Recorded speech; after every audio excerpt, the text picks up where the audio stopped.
ওই বন্ধুরা সকলে কেমন আছো? আশা করি সকলে ভালো এবং খুব সুন্দর আছো। গ্রাম বালান্সের পক্ষ থেকে সকলকে জানাই আন্তরিক প্রীতি, ভালোবাসা ও শুভেচ্ছা।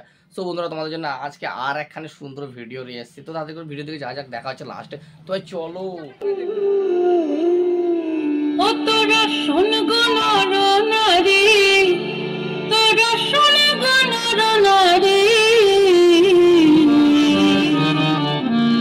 একটি বছর পরে উমা এলো বাপের বাড়ি।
বিনাশে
লেগেছে ভিডিও, আশা করি সকলে ভালো এবং খুব সুন্দর লেগেছে। এরকম নিত্য নতুন ভিডিও দিতে চ্যানেলটাকে সাবস্ক্রাইব করে রাখো, আর সাবস্ক্রাইব করার পরে যে বেল আইকন আসবে সেটাতে অল প্রেস করে রেখে দেবেন নিত্য নতুন আরো চ্যানেল। তো ছোট ভাই দেখা হয় ছাড়ানো করে উঠে, তার প্লাস ভালো থাকবা, খুশি থাকবা, আর থাকি